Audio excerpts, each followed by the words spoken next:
4 mois après sa prise de pouvoir, le nouveau président malgache, le colonel Mikaël Randrianirina, a effectué sa toute première visite d'État à Moscou, où il a rencontré Vladimir Poutine ce jeudi.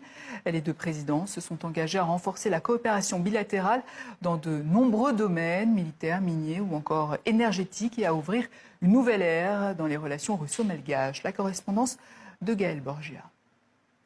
C'est la première fois qu'un président malgache choisit la Russie avant la France pour sa toute première visite d'État officielle. Et c'est peut-être pour cette raison que Vladimir Poutine a déroulé le tapis rouge au colonel Mikaël Randrianirina. Avion de la flotte russe, spécialement affrété jusqu'à Antananarive, déplacement à bord de la fameuse limousine Made in Russie, le véhicule habituellement utilisé par Vladimir Poutine, poignée de main chaleureuse. Bref, le colonel Mikaël Randrianirina a été choyé par le protocole russe. Vladimir Poutine a déclaré que Madagascar était un partenaire important de la Russie en Afrique et qu'il souhaite développer la coopération dans de nombreux domaines, dont les mines et l'énergie. Le colonel Randrianirina, quant à lui, a évoqué une nouvelle ère dans la coopération russo-malgache qu'il espère être un exemple en Afrique. Il faut rappeler qu'actuellement, des membres de l'armée malgache sont en train d'être formés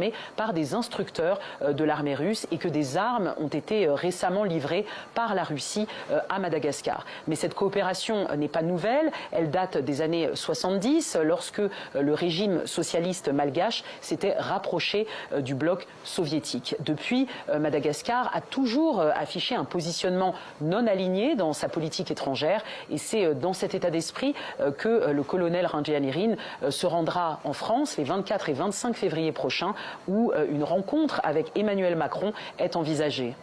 Nous avons demandé en conférence des présidents une minute de silence pour Aboubacar Cissé.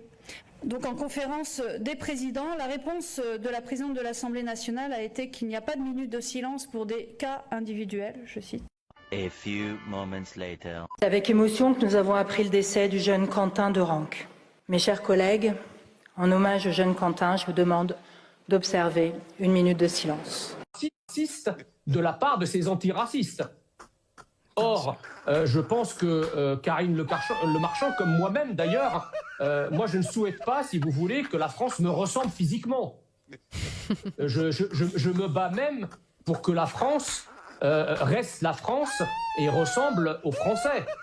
À chaque fois qu'un immigré, un Français d'origine immigrée, s'assimile à la France au point qu'il en a les yeux et qu'il en a l'esprit et qu'il en a la réflexion, bizarrement,